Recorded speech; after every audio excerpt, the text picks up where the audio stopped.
metaphor for the unattainable, the fabled Timbuktu. But what was it that gave the city its famous mystique? That's what I've come to find out.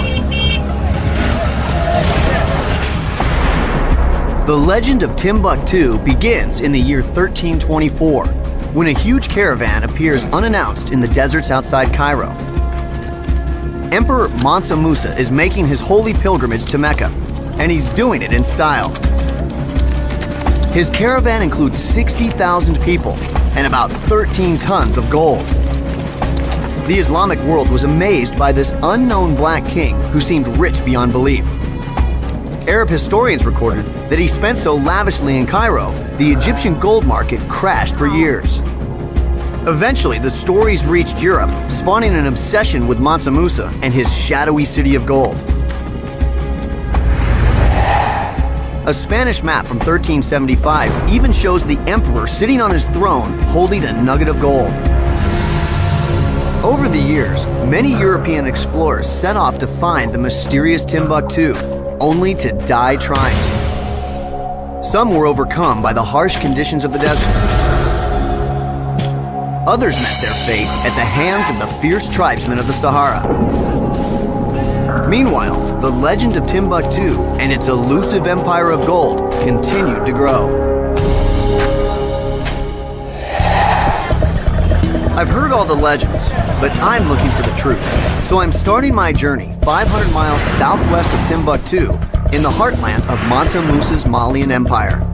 I want to find out if the African version of his golden story matches the Western one. Unfortunately, I can't rely on the written word.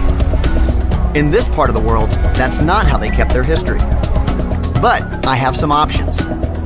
I'm headed to the small village of Nafaji, just outside Bamako. Boubacar Belko Jallo, an author and expert on Malian culture, is taking me to visit a traditional oral historian, or griot. And right away, I learned something new.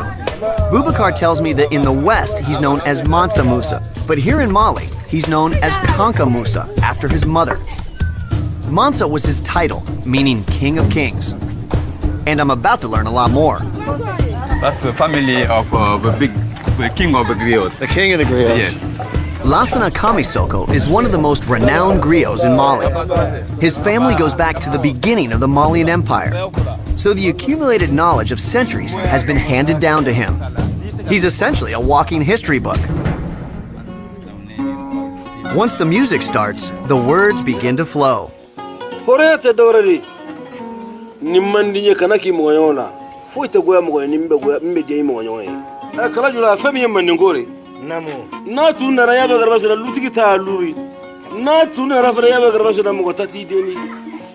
don't even speak the language, and I'm engrossed in what he's saying. It's absolutely beautiful. So what is the story he's telling us right now? Kamisoko tells us of the powerful Malian Empire that existed between 1235 and 1645 AD. At its height, it stretched from Senegal in the west to Niger in the east, covering an area larger than all of Western Europe. Only the Mongol Empire of Genghis Khan was larger at the time. It was also very sophisticated socially. Boubacar tells me that the empire had a constitution that was codified in 1235, just 20 years after the Magna Carta. It was transmitted orally via the griots and guaranteed human rights for all citizens. So in the West, we often think about the Magna Carta being the first human rights document, where it seems that the Malian Empire started it around the same time. This great empire here. Yes, around the same time. Yeah, that's correct. But that was an oral human rights document, so to speak, right? And not written. So many people don't know about that. Has he told us anything about the gold? Oh yes, he said there was a lot of gold here and it all left, went here and there. Yeah, he mentioned it. Could that be because of the pilgrimage of Kanka Musa? Of course, he will never mention Kanka Musa, but it's, Kanka Musa who took it. This is where the plot thickens.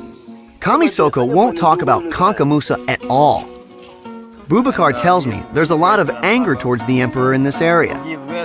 His golden pilgrimage may have made him famous abroad, but it also emptied the treasury and nearly bankrupted his country. Kanka Musa is somehow of a taboo around here. The recent, he's taking all the gold, away from this country. We could have spent nights and nights and nights listening to the king of griots. We will never hear mention of Kankou Musa. So even to this day, there are consequences for spreading the story of Kankou Musa. That's correct, because I heard the stories of people who are even killed because they tried to mention Kankou Musa. It's amazing to think that even now, 700 years later, just mentioning the man's name could get you killed. This is not at all what I expected to hear, but it's definitely time well spent. Kamisoko won't tell me the story of Kankou Musa, but he does tell Boubacar about a secret place that might help me learn more about him.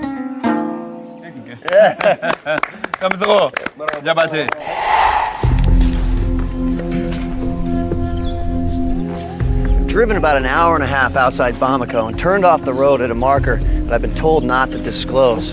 Boubacar has traveled ahead to ask permission for me to visit this very special place. Evidently, he has a sight to show me that will shed some light on the story of Kankou Musa. His directions lead me deep into the forest, along a narrow, overgrown path. The place I'm heading to is a little-known ruin called Fanfan. Boubacar has told me that it's very sacred and an important piece of the Malian Empire's history. Boubacar. Yes, Hunter.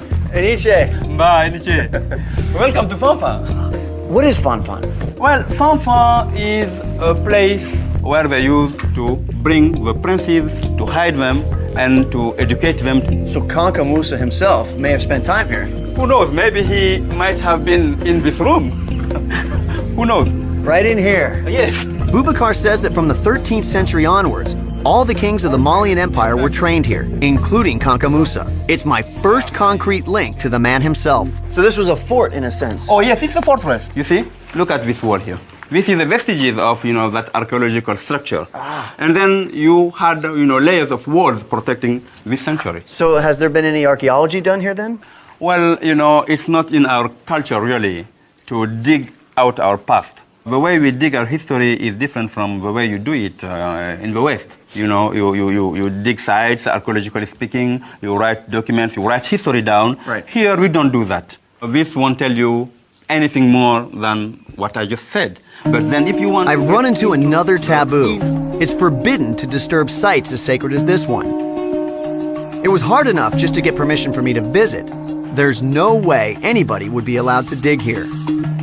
Still, I can tell this was something special, even without formal archaeology. The oral history of Fanfan is very detailed, and the fact that it's been kept secret tells me how important the site is. The griots may not tell me about Kankou Musa, but I'm getting closer to his story. So it's time to expand the search. I'm gonna follow the money.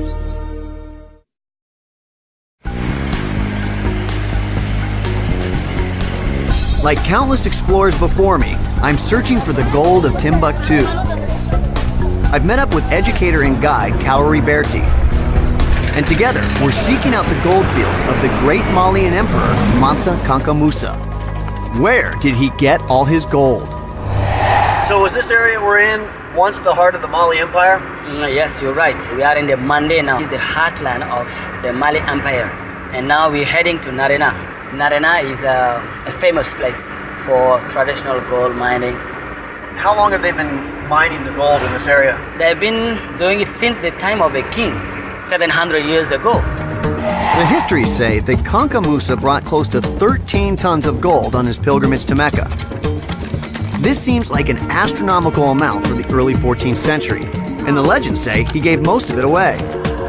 I want to see for myself how he could have amassed such a huge fortune. We're going to the same place where he used to do gold mining, and we'll find some people there who are still doing the same traditional gold mining. I've heard that some people in Mali are angry with Kankou Musa because they feel he took the gold from Mali and gave it to everybody else. Is that true? Yeah, it's true. A lot of people believe that it's because of Kankou Musa that we do not have gold everywhere anymore. You think there's a chance we'll find gold today? Oh, yes, if you are lucky. If you're lucky. But before we reach the gold mines, we have to make a stop. I need to bring a gift to the village elders as a sign of respect and goodwill before asking to explore their gold fields. So Cowrie's taking me to buy a sheep. I've never bought a sheep, so what's the going rate? Well, it's not so difficult anyway. When you are with me, we'll just try to do it right now. I imagine if I tried to do it, I would get a very high price, right? Well, sometimes it happens because we have a white color. But Rookie. I'm sure that those people are very nice. They won't penalize you. Sounds like this negotiation will be a lot of fun. Okay, here we are, where we're going to find a sheep. I see the sheep right Yeah. there. Hello. Uncle. Uncle. Is that uncle? Is good afternoon? Good afternoon. Yeah. Uncle. Yeah. Uncle. We need a sheep. How much does he want for it to start? Let me ask him. How much did he say? 30,000 in CFA. So that would be $60. $60, yes, a little high. It's a little high, so you think we should try lower? I think she'll make it down. Let's see if he'll accept $40. Est-ce que kibisa ajigi kake wanania? Okay, he's going to make it down to 25,000. That is $50. So $50 basically, huh? You worth $50? He seems like a good sheep. Okay. 25,000 Sifa is a good deal. All right. So 10, 15, 20, 25,000 Sifa. Merci beaucoup. My first sheep. Never bought one before. Otherwise- What are we gonna name him? Let's call him Friday. Call him Friday. Friday. It's pretty good. He's, Yeah, really. yeah, look at What a him. good one. He's trained well. You got a very good one. There you have it. One sheep to go. In Mali, sheep ride on the roof. But there's a good reason for it, and Friday will be totally fine. The reason we have him up on the roof is because if we took him in the car with us, he'd be peeing and pooping all over the place. Narana is 54 miles south of Bamako. Kanka Musa himself was born not far away. It's about a 90-minute drive through lush farmland until the dramatic rock formations tell us we're getting close. This is the gold mine right here, huh? We're getting closer. So, let me go up. Friday seems to have enjoyed the ride, Got him? and the three of us head into the village to meet the elders. The tradition is that you should always hand it to the oldest person in the group. To the elder. To the older, yeah. The men are here. Auntie. Anshe. Ah, Anshe. It looks like Friday has paid dividends. Anshe. so they agree now that you visit the place. Thank you very much. A miner named Kante agrees to show us the village's mining operation. Okay. He's the guide here, you know. I wasn't sure what to expect from the mines, but it definitely wasn't this. It's like a scene from another place and time. The mines are really just round shafts dug deep into the earth, just wide enough for a man to climb down into. And from the looks of the miners, the work is very hard and very dirty. The site is incredible. Hundreds of people are working dozens of mine shafts as far as the eye can see. Cowrie tells me there are countless mining communities just like Narana throughout southern Mali. As many as 200,000 people make their living working in the gold fields, just as they have for generation upon generation, going back even earlier than the time of Kanka Musa and his empire. Oh, comme ça, c'est que ça va, man. This looks like a very busy hole here. Yeah, really. This must be a good one, right? Yeah, it's awesome. All right. The yield around Narana is phenomenal. Cowrie says that people have been working this same field for nearly 50 years. When a shaft runs dry, the miners just move a few feet away and dig a new one. When the field runs out, the entire village may pick up, move a few miles away, and start again. The exact way it's being done right now would be the exact way that Kanka Musa did it hundreds of years ago. Same right? thing. Exactly years the ago? same, no change at all. Just old ropes and Yeah. buckets. And Yes, that's it. What's the largest amount that someone has found in one day before? Do you know? A few weeks ago, a woman got about 10 ounces in a day. That's thousands of dollars Yeah, sure. in one day. Yeah. Cowrie tells me that even today, gold is Mali's most valuable export, to the tune of 60 tons per year. Most of that total comes from industrial mining, using modern heavy machinery. But still, every year, miners produce several tons of gold by hand using the same techniques their ancestors did 1,000 years ago. That's enough for me. I want to experience myself what it took to gild an empire. All right, well, do you think we're going to get lucky? Sure, I'm sure. You sure? Yeah. We have Climbing down always into the liked mine to shaft climb seems a little every risky, so I have a few questions. Do any of these holes ever collapse? Oh, well, it happens, especially during the rainy season. And I'm going down there. Yeah. You're not helping me out here. But these people make their living doing this every day. To really appreciate what it's like, I've got to go underground. Okay, he said that it is very hot inside. Why does that not surprise me? Treasure. It's hot, huh? You need to take off your shoes. Okay. Yeah.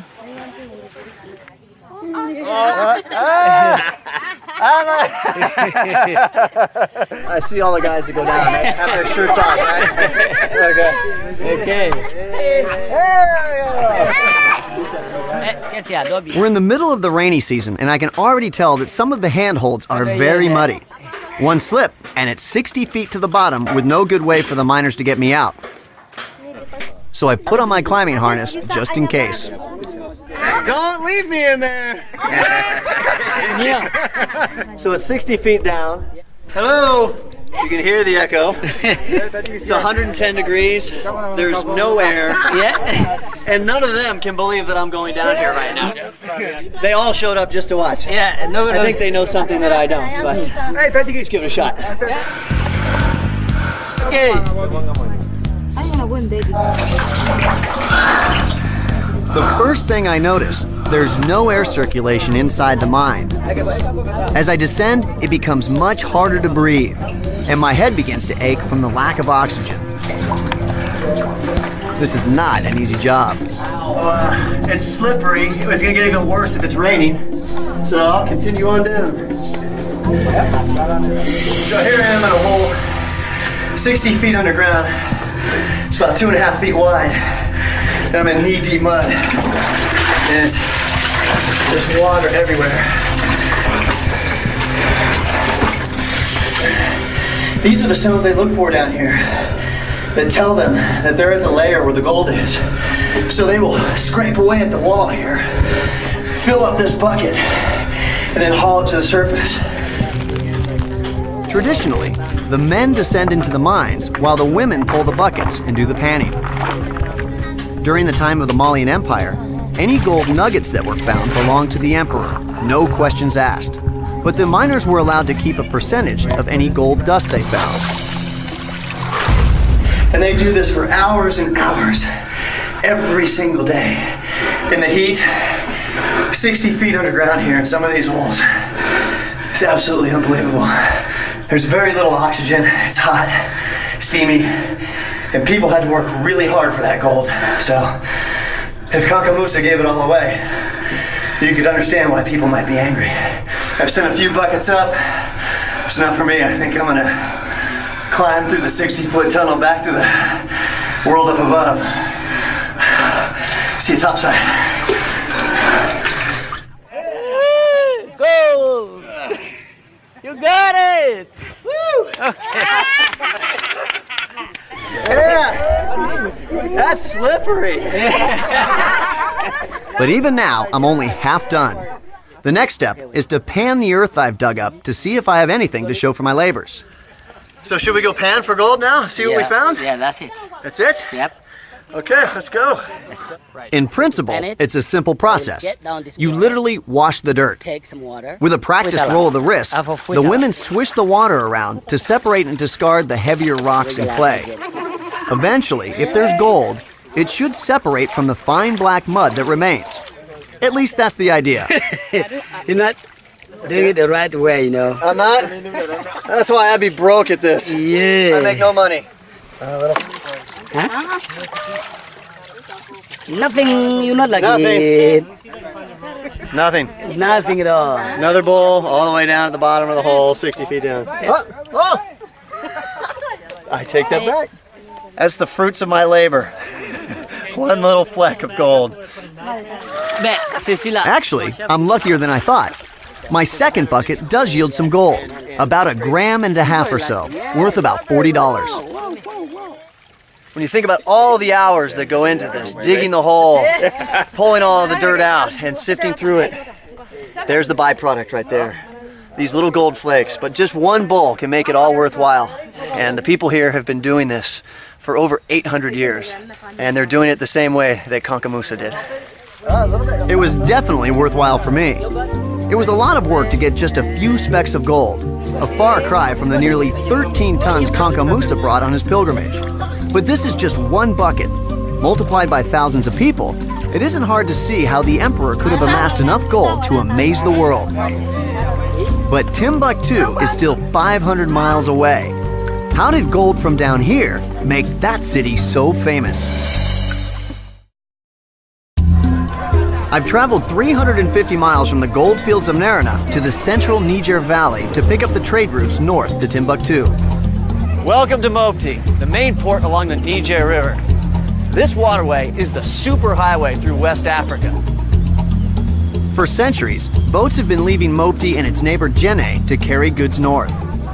Everything from textiles to food to spices, but more importantly, gold.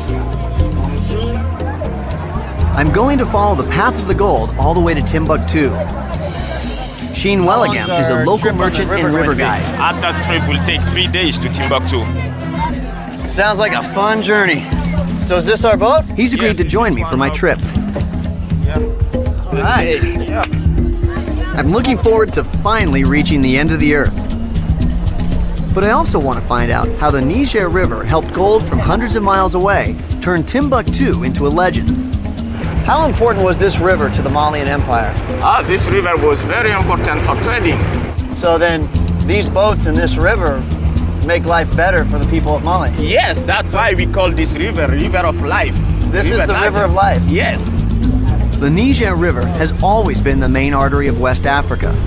Today, its 2,600 miles flow through 5 countries. In the days of Kanka Musa, it linked all the regions of his vast empire. So the furthest north you can go on the river is Timbuktu, right? Yes, Timbuktu is where the canoe made the camels. And all the things come from the Arab country, Egypt, Tunisia, Morocco was coming through in Timbuktu. So that's where the camel meets the canoe? Yes. So all the goods that arrive by boat, they're then transported overland by camel? Yes, the trading from the north and the south all was coming in Timbuktu. Sheen says its location on the northernmost point of the Niger made Timbuktu a critical trade center and a link between 2 different worlds. For the Arab caravans coming down from the north, it was the access point for the river and the lands to the south. For the goods coming up the river, it was also a port to the vast ocean of sand that led to the cities of the Mediterranean. So basically, it's the gateway to another world. Yes, but this trade and the cultural interaction that came with it made Timbuktu a very wealthy and cosmopolitan city. As we move further north, I can see the evidence of this mixing.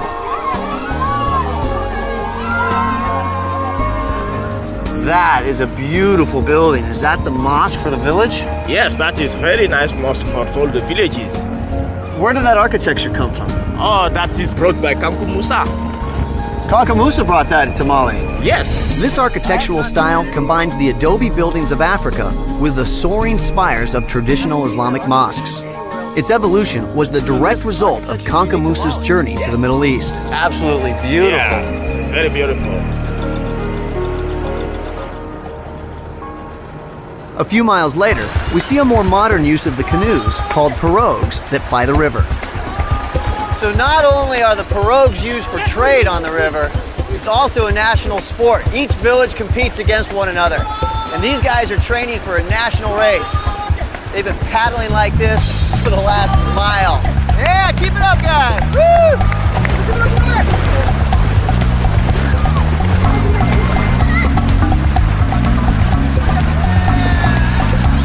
Sheen says that these boats are all made by hand, using wood that itself is traded upriver. They're a smaller version of the cargo boats that travel up and down the Niger, and their design hasn't changed at all in hundreds of years.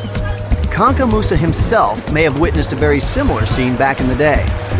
So these guys gonna go all the way to Timbuktu like this? Oh, they can go. They are very strong. They can go to Timbuktu.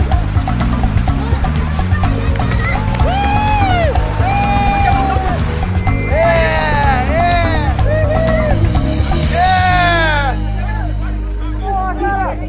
After we congratulate the winners, it's back to our trip.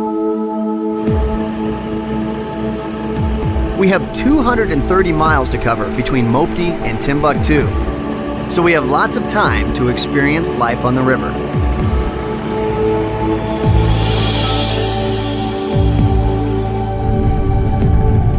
It's very interesting to see how lush and green everything is down here.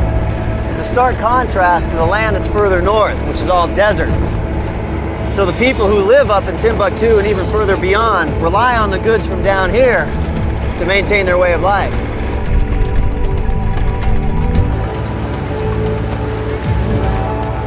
Look at the size of that boat and how many people and goods are on board that.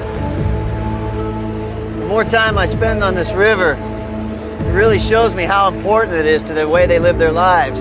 Because without it, they would have less food, less produce, less goods. But what brought all the gold from the south up to Timbuktu?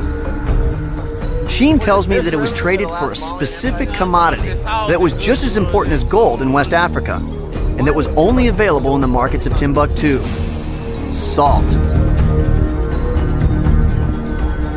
The question is, how could something as commonplace as salt launch a city to greatness? I'm about to find out.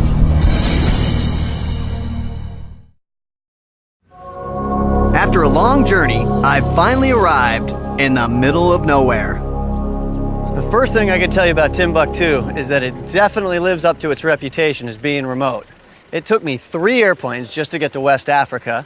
Then there was the 4x4. I spent 3 days in a boat on the Niger River, and I just did this last little portion on foot, and I'm finally here. But after all I've been through, it's not what I expected. It's hard to imagine this dusty outpost was ever a bustling center of trade. I find it difficult to believe that something as mundane as salt could build an oasis of gold in the middle of the desert. I need to get a better understanding of why salt is so important in West Africa. This looks like a good place to start. Maintaining a healthy salt balance can be challenging in such a harsh climate. Dehydration is a constant concern. This much I know from experience. But I don't know enough about the particular health issues here in West Africa. Dr. Yes. Hey, how are you? I'm fine, thanks. Yes, I am. Dr. Dawn Kamara is a former physician for the Peace Corps here in Mali. I'm hoping she can fill me in. So I know from personal experience that the balance between electrolytes and water in your body in the desert is very important. But are there any other things here in West Africa that would make that very critical? Oh yeah, here in West Africa and especially in Mali, there's lots of diseases, things like malaria, typhoid fever, a lot of gastrointestinal illnesses like amoebiasis, giardiasis, all of which will ensure that you lose water and salts. So the people here not only battle the environment, but they're also battling clinical issues as well. Exactly. If you've got a loss of sodium from the body, you will have a corresponding loss in the levels of water in your extracellular fluid in your blood. So far, I've managed to avoid all these problems. But dozens of explorers weren't so lucky. If you'd like to see for yourself, I've got a machine back here that can measure the levels of salt and other electrolytes in your blood. If you care to be a sort of guinea pig here for me, I can carry you back there and show you how it's done. Okay, so you're offering me a job as your lab rat, huh? If you're game, come on back here. Okay. Here come the needles. Have a seat here on my table. Relax. You're good with having blood drawn? Oh yes, yeah, I only You're not pass going to out pass like out. 90% of the time. Let this not be one of those times. Now's the point where you want to close your eyes, for those of you who are squeamish. All right, here we go. In your hands. Okay. Excellent. Painless. Press hard. All right. Here I've got one of the panels that are used in the machine. This is what you use to test your blood. Oh, and it fans out. It fans out on its own. It's kind of like a biological DVD, huh? Exactly. It's what they call spectrum analysis. I'm very interested to see how this turns out. Yes. Ah, analysis complete. Ah, there we go. Let's see what your reading says here. As you see, this gives you the levels of sodium, potassium, your chlorides. So it looks like I'm falling within the range of a normal, healthy individual right now. That's so. Calcium. My salt levels are fine, which is not surprising. I'm healthy and I haven't been here long enough to pick up any illnesses. All you need to do is... But in a landlocked country like Mali, salt is a commodity that no one can take for granted. And as I'm about to find out, it's still at the very center of life here. A way of life that's barely changed since the time of Kanka Musa. I love driving in the desert. I'm heading out into the Sahara Desert north of Timbuktu. I'm with Ali Old Sidi, director of Timbuktu's cultural mission, and we're looking for one of the few remaining salt caravans. Already here. This is great, right at sunset. We've been expecting. The Tuaregs, nomads from the deep desert, have run these caravans for centuries. The camel, you know, is a good friend. Oh, definitely out You may here. spend 2 weeks without drinking water. That's good to have when it takes 2 weeks to get here. And all the camels were carrying these giant salt slabs here. Each of them is carrying between 3 and 4 pieces. How far have they traveled? They travel. Ali tells me the caravans travel to Timbuktu from a place called Taudeni, deep in the Sahara over 400 miles to the north. There, an ancient lake bed contains a staggering 7 million tons of salt. The slabs are hacked right out of the earth, just as they have been since the Middle Ages. As the sun sets, we're invited to join the Tuaregs for tea and spend the night. It's a beautiful morning out here in the desert, but it's time to get to work. Oh, Help them. yep. They work so fast. This is your first time, don't mind. The salt slabs weigh about 60 pounds each, and we pile them on. That's a lot of salt. You see, it's heavy. That's heavy. Yeah. Getting a little unruly back there. That's 240 pounds of salt this right camel. there. Is there any way to taste this? Yeah. You just lick it? Yeah. Yeah? It's nutritious, yeah. How did you find it? Is it strong? Tastes half like salt, half like camel. Most caravans today number about 40 camels. But Ali tells me that at the height of the salt trade, they could stretch into the thousands. In those days, salt was said to be worth its weight in gold. In fact, it was often called white gold. The trade caravans from the Mediterranean would pick up salt on their way to Timbuktu to increase their profits and to exchange for Malian gold. But the caravans also brought something else of value: knowledge. Gold is coming from south, salt is coming from north, but knowledge are mainly found in Timbuktu. It became a famous city, a learning center. The root of salt and the Yes. root of knowledge, huh? Exactly. When Mansa Kanka Musa returned from his famous pilgrimage to Mecca, he brought back a vision: to transform the jewel of his empire into a great capital of Islamic learning in the desert. He invited architects and scholars from the Middle East to build mosques and universities. Some of them still stand today. I returned to Timbuktu with a new appreciation. Islam has been the lifeblood of the city ever since, and it had a particular character that's still reflected today. Philippe Royce, an expert in Arab and Islamic history, takes me to visit a traditional Islamic school, or madrasa, where I can see it for myself. Islam in West Africa is very tolerant, and there is not the kind of problem you can find in other Islamic countries. Today, the word madrasa makes many people think of terrorist training camps full of hate. Here in Timbuktu, it couldn't be more different. The boys and girls in this school are studying together, following in the city's long tradition of tolerance and diversity. Philippe next takes me down the street to the Sankori Mosque to show me the full expression of this tradition. During the Middle Ages, this was the Harvard or Yale of the Muslim world. And after Kanka Musa's pilgrimage to Mecca, didn't Timbuktu just grow tremendously? Yes, exactly. And how many people were we talking about? There was about 100,000 people. And how many of those were scholars? Quarter part of them. 25,000 scholars? 25,000, yeah. So, I mean, this was a city of great knowledge then. Yes, absolutely. It was absolutely incredible. It is unique, I think, in the world. The city developed such a reputation that scholars came from all over the Muslim world to study not only Islam, but astronomy, mathematics, history, and medicine. By the mid-16th century, Kanka Musa's dreams had come true. Timbuktu rivaled Cairo and even Mecca as a center of learning, boasting over 150 schools. But if the golden age of Timbuktu is long gone, Philippe tells me that some of its treasures do remain. I came to West Africa to unravel the legend of Timbuktu, the lost city of gold of the great Malian emperor Kanka Musa. I found the goldfields far to the south, where thousands still mine the same way their ancestors did in the Middle Ages. But I learned that the most valuable commodity in this ancient land is not yellow gold, but white. The rock salt that travels to Timbuktu from deep in the Sahara Desert.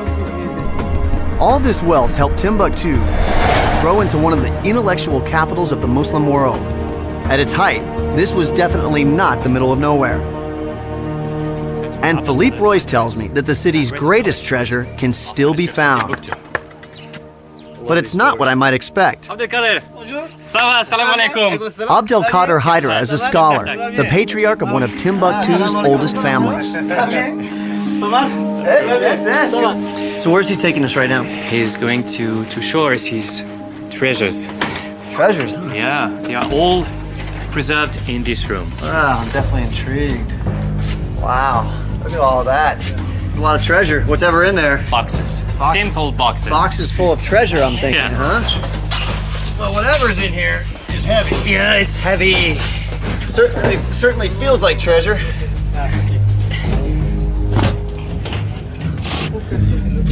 Ah oui? Une autre So we encore? can pull another one out? Yeah. More treasure.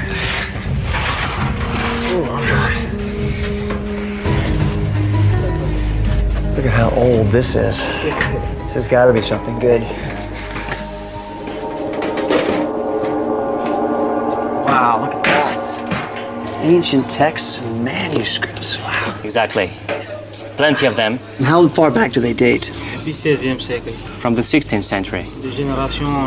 From generation to generation until him. So he is the keeper of the manuscripts. Exactly. Nowadays, he's the one. Yes. They tell me that for centuries, manuscripts like these were some of Africa's best-kept secrets. Some of them date back nearly 1,000 years and originated as far away as Damascus or even Baghdad. And there are dozens of family collections like this one. Would it be possible for him to show us one of the books? That's a beautiful binding. They seem to be bound, but they are not.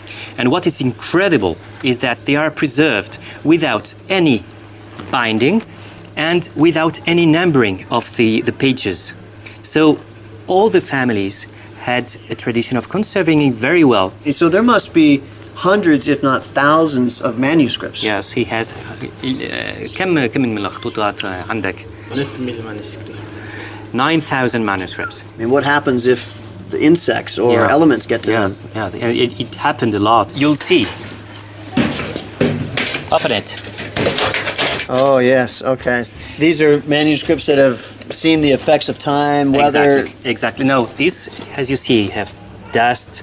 It was burnt, eaten by termites. The rain water came in. So what can we do with that? You see, it's a tremendous thing. It's a shame. They tell me that thousands of volumes like these were hidden away by families anxious to protect them from conquerors and colonizers. These priceless remnants of Timbuktu's golden age are only now coming back to light. They're stored in back rooms or buried in the sand with no record of what they contain. But many others have now been cataloged and are preserved in dozens of bibliotheques or libraries all over the city. It's here at the Mama Haidara Library that Abdelkader safeguards the 4,500 manuscripts he's already identified. Where? Oh, this is beautiful. And so this is the part of his collection that he's cataloged. Yes. What do we have here? Well, we have almost everything, but mainly manuscripts on Islamic studies.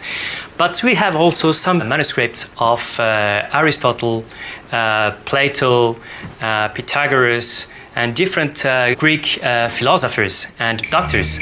Philippe tells me that many classical texts were translated into Arabic while Europe was still reeling from the Dark Ages.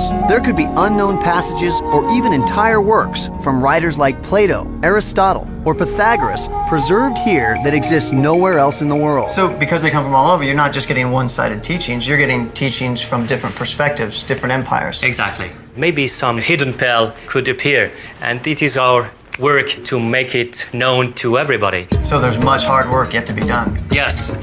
Worldwide interest in these new discoveries has launched a renaissance in Timbuktu.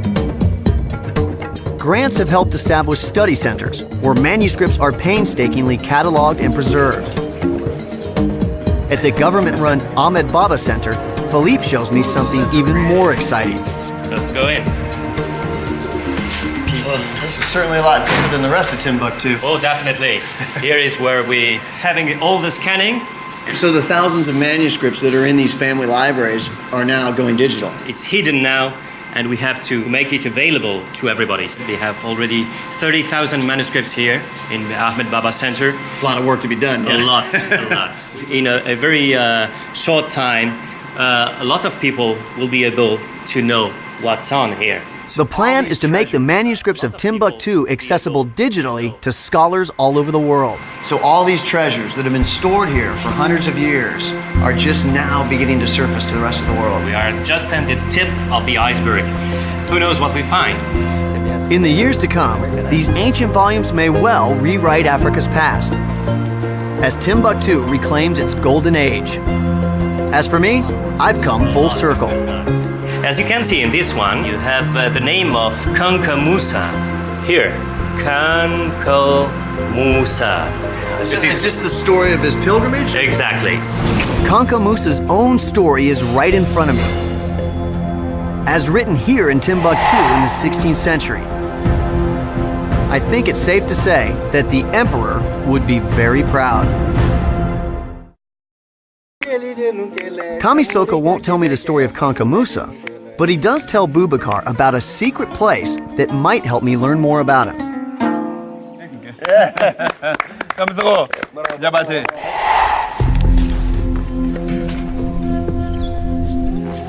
Driven about an hour and a half outside Bamako and turned off the road at a marker that I've been told not to disclose. Boubacar has traveled ahead to ask permission for me to visit this very special place. Evidently, he has a sight to show me that will shed some light on the story of Kanka Musa. His directions lead me deep into the forest, along a narrow, overgrown path.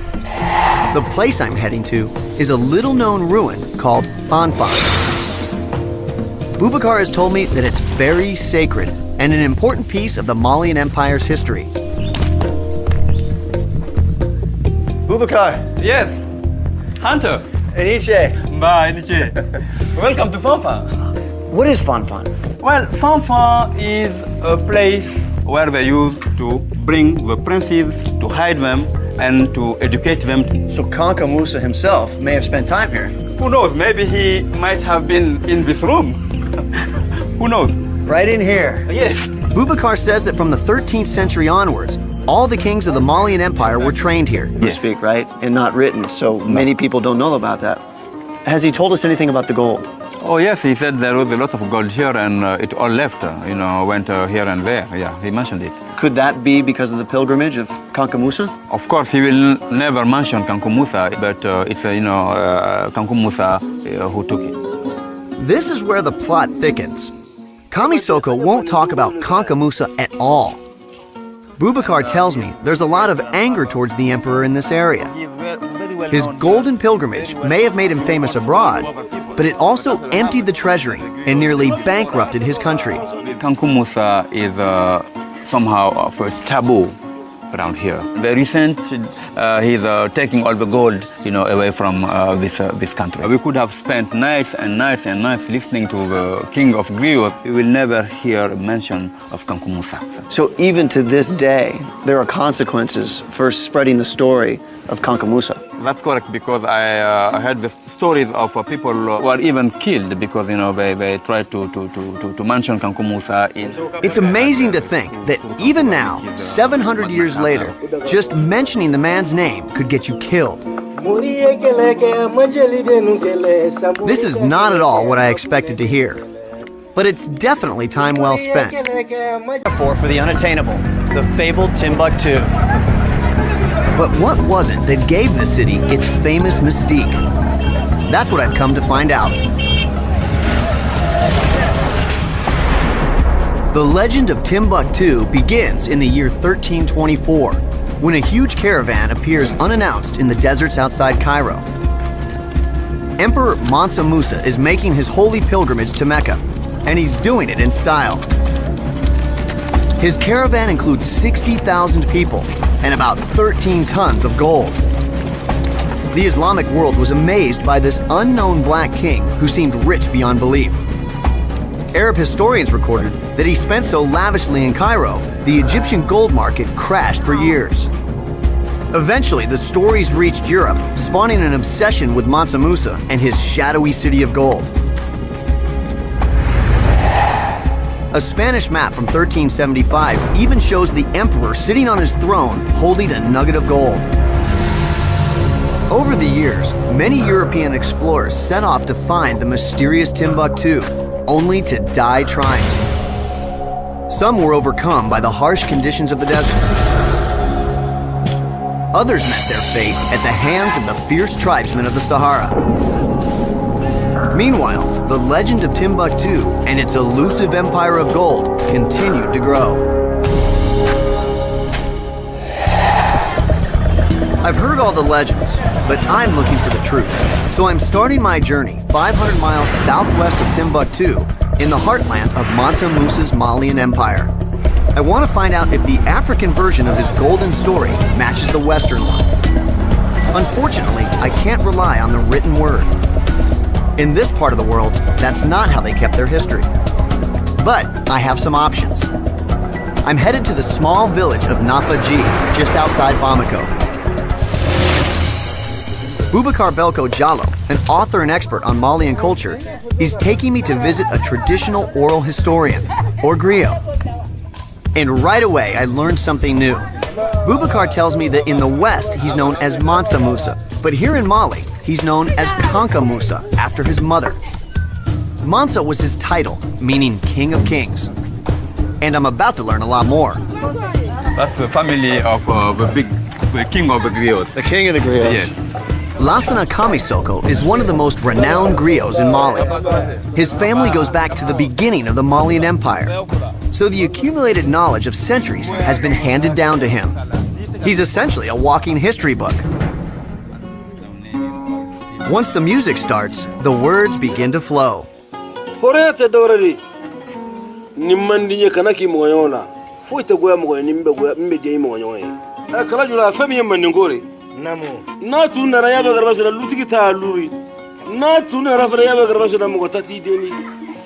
I don't even speak the language, and I'm engrossed in what he's saying. It's absolutely beautiful. So what is the story he's telling us right now?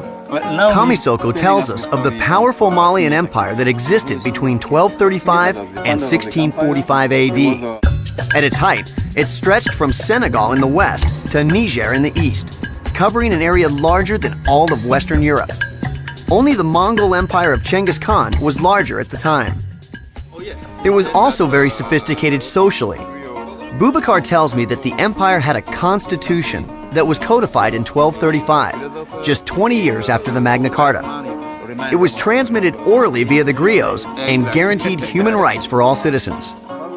So in the West, we often think about the Magna Carta being the first human rights document, where it seems that the Malian Empire started it around the same time. It was a great empire here. Yes, around the same time. Yeah, that's correct. But that was an oral human rights document. So